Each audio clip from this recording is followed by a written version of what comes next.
Hi, I'm Kira Stewart, and today I am sharing with you my 6 desert island keepers.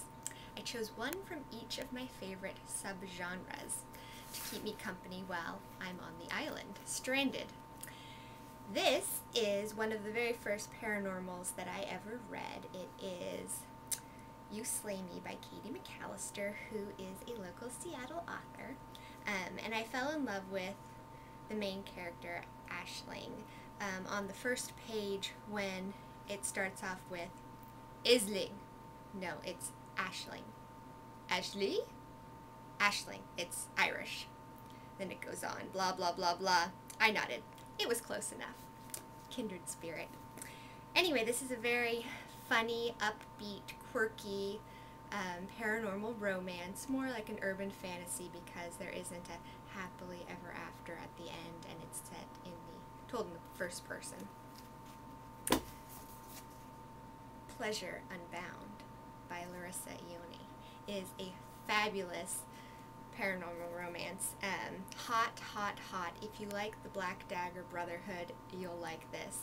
The reason that I picked this book is because the hero, whose name is difficult to pronounce, is very protective, and even though he's, a soul-sucking demon, he still wants to take care of both his people and the heroine when he finds her.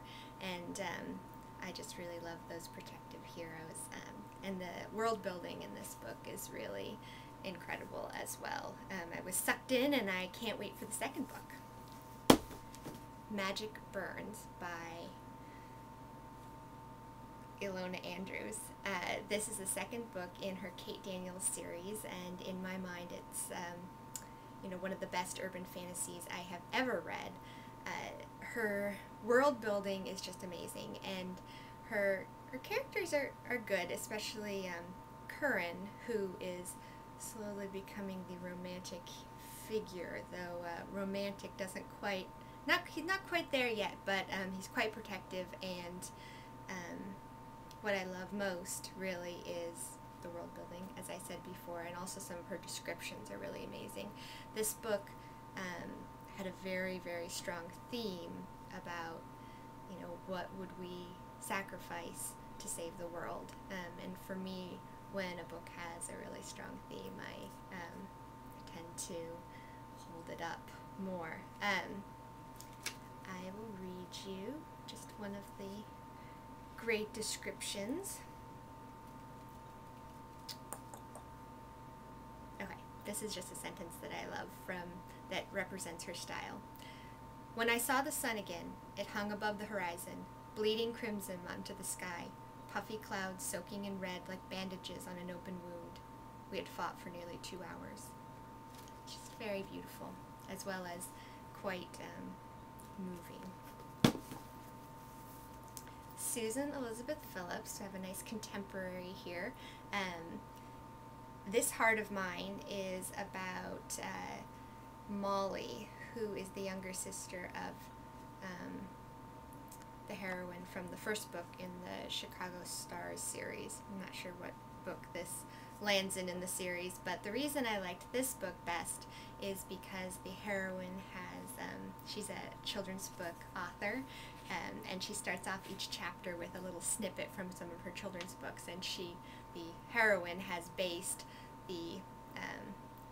her children's book heroine, Daphne the Bunny, on herself, and the hero, Kevin, is Benny the Badger. And I think that she starts off this book just a great first sentence. The day Kevin Tucker nearly killed her, Marley Somerville swore off unrequited love forever. And that really sucks somebody in. I really recommend this one. Julia Quinn. I actually chose The Viscount Who Loved Me, but I don't seem to own that book. The Duke and I is also good, but I liked The Viscount Who Loved Me better. Kate, the heroine, made me laugh out loud. And Julia is always a great read. She's also a local Seattle author. And The Last Unicorn. This is really one of my favorite books of all time. Beautiful imagery, of just a moving story. This is not a romance, this is a fantasy, and it has a really great animated movie based came out, I think, the year I was born, 1982. And in it, it tells the story of a unicorn who leaves her forest to find the rest of her kind who have disappeared from the face of the earth.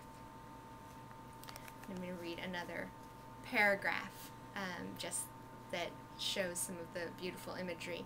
In it, the unicorn, who is kind of the heroine of the book, has been transformed into a human, and she is in this old crumbling stone castle, and she's looking down into the ocean. The waves were coming in under the thick, swirling sky, growing as slowly as trees as they bulged across the sea. They crouched as they neared the shore, arching their backs higher and higher, and then sprang up the beach as furiously as trapped animals, bounding at a wall and falling back with a sobbing snarl, to leap again and again, claws caked and breaking, while the ugly birds yelled mournfully. The waves were gray and green as pigeons until they broke, and then they were the color of the hair that blew across her eyes. If you haven't read this book, hie thee to the bookstore. It's excellent. And then I'm sneaking aboard a 7th book, which is really my favorite book of all times. And this right here is my most prized possession. This is a first edition of Peter and Wendy by J.M. Barrie, and I have a collection of these books. This is actually what my own personal hero, Prince Charming, gave me on our 1-year wedding anniversary. And it has some illustrations in it, and anyway, Peter Pan, I'm sure you're all very familiar with the storyline, but the original novel is much better than the Disney movie, so read this. Thank you.